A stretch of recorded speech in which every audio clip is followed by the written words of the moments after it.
we're afraid to say I need someone because we are afraid to admit we're not enough for ourselves, because it's a defense mechanism, because we've been hurt.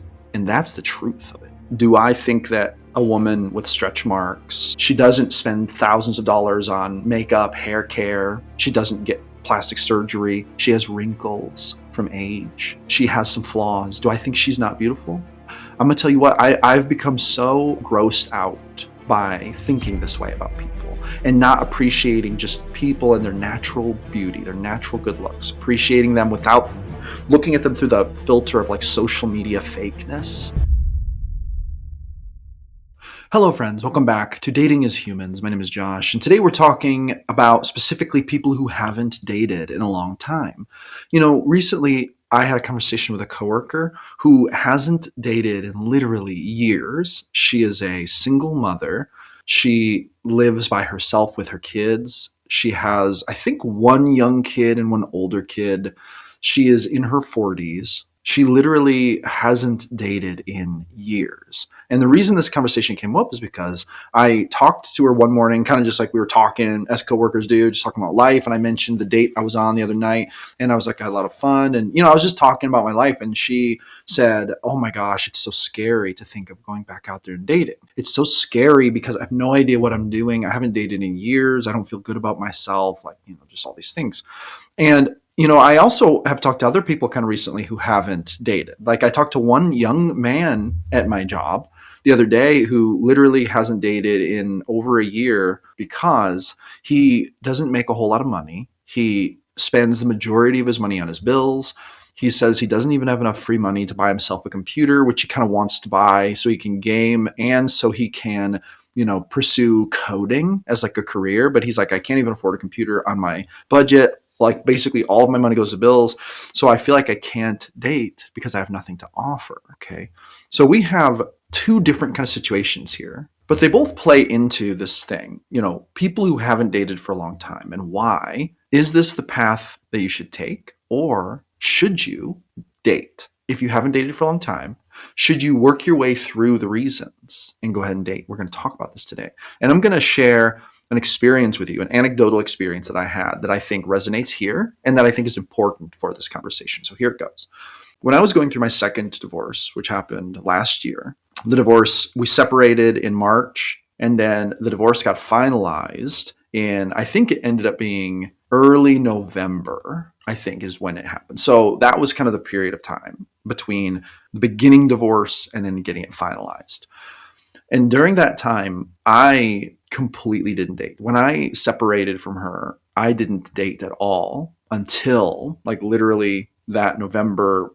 I might have gone on a date or two in October. I cannot remember exactly the dates. But the point is I spent really the whole summer, like late spring, early summer, or late spring, entire summer, and the fall, I really spent all of it doing only a couple things. One, I worked. For a while, I was working two jobs. Then I got laid off from one job, which was really rough. So I went full time at the other job.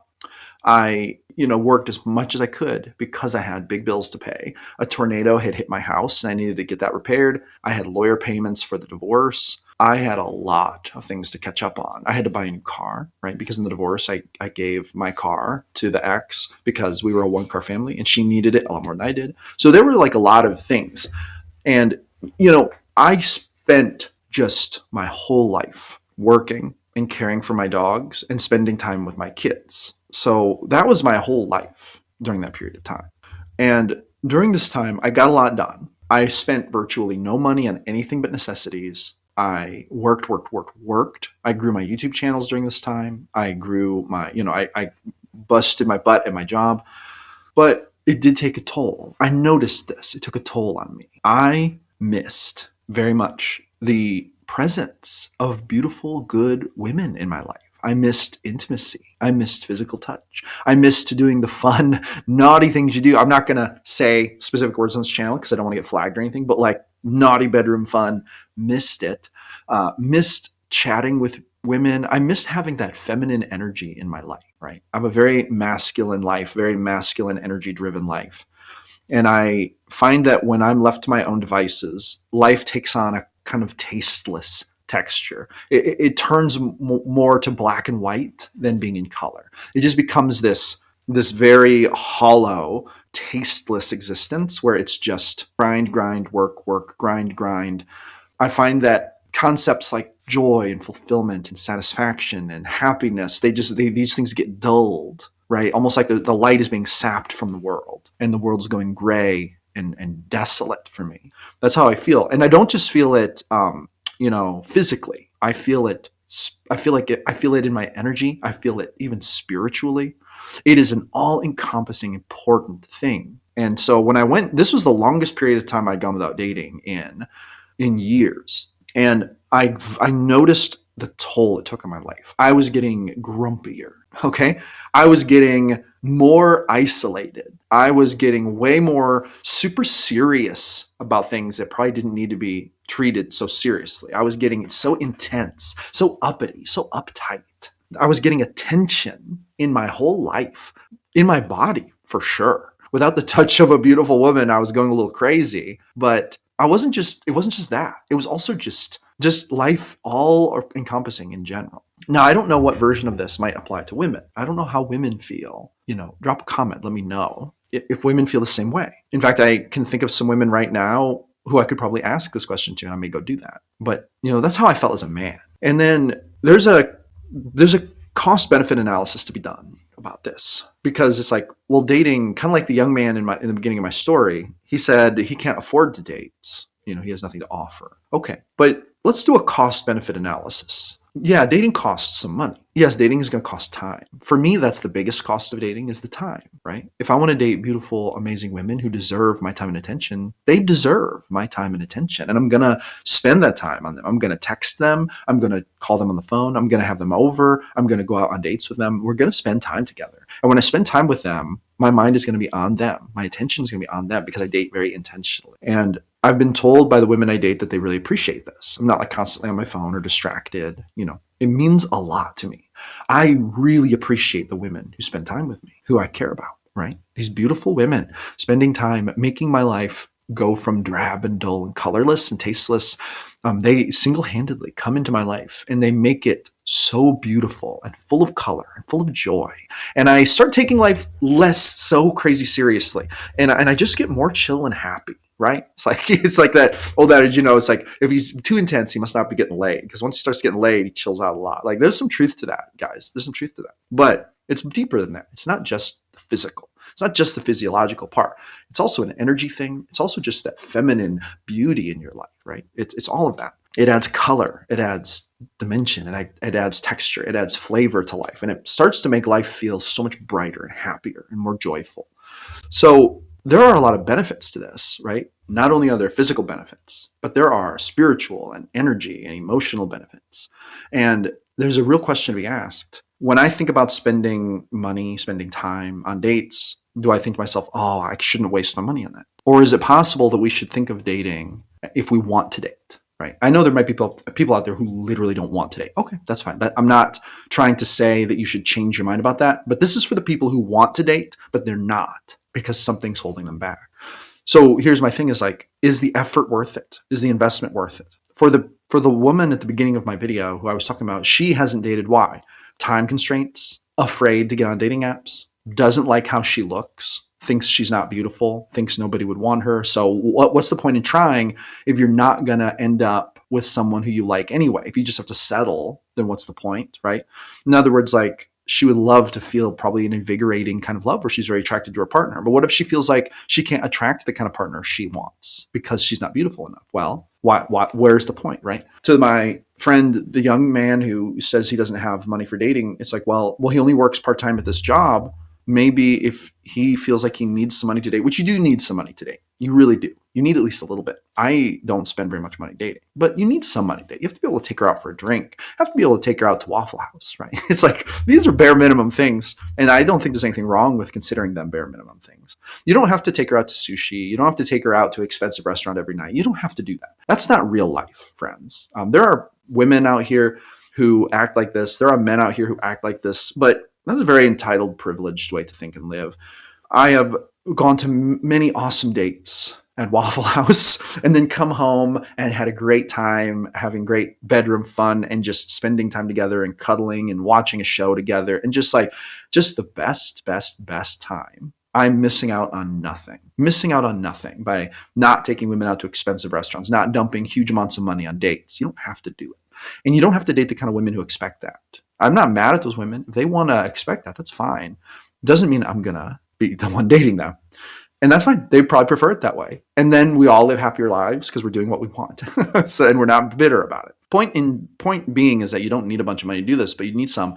He could find a second job. He could work really hard on a side hustle. He could, garage sale and resell. Like he could find a way to create a dating budget for himself. But here's the thing is that in both these cases, it would take work. She is going to have to face her fear, face her self-doubt. She's going to have to go out of her comfort zone and brave the dangers of that world. The dangers being fear of rejection, fear of awkwardness, fear of like not being in it for so long and then afraid she'll be bad at it. She's going to have to face those things. This is a cost. He's going to have to face, going out and getting some money, finding a way to make it work somehow. He also doesn't have a car. That's a very hard thing. So get yourself some kind of transportation, get a motorcycle, get a scooter, right? It's like, he's going to have to face some challenges in order to make this work for him. And then there's a question, is it worth it? Is what is keeping you from dating worth overcoming to date to bring those benefits into your life?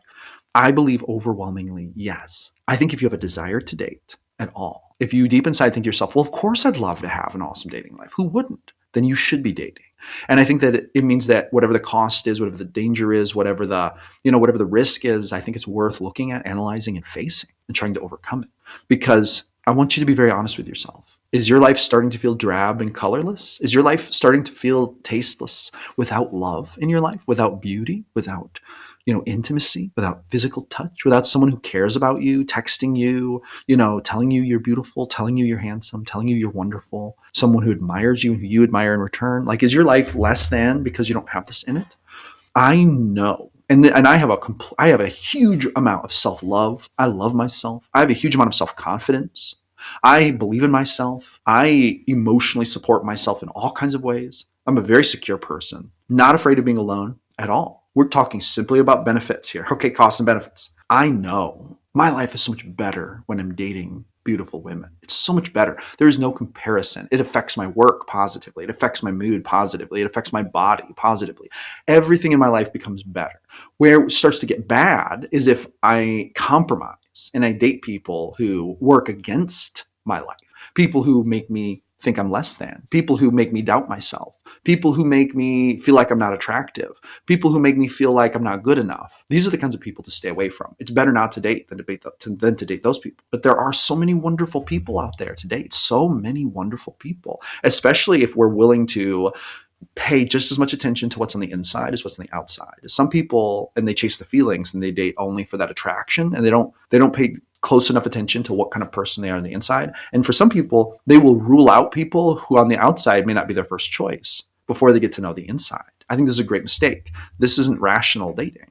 Rational dating is where you fully understand your candidate and you decide if they're a good candidate for your life, right? And then if you like each other and they're a great person and they have attraction and you're into them, then that's awesome. You can date that person and they're probably going to add to your life in a positive way. And if they start to not do that, then you can end it, but this is a happy message, okay? This isn't a screw those people, you're better, you deserve better.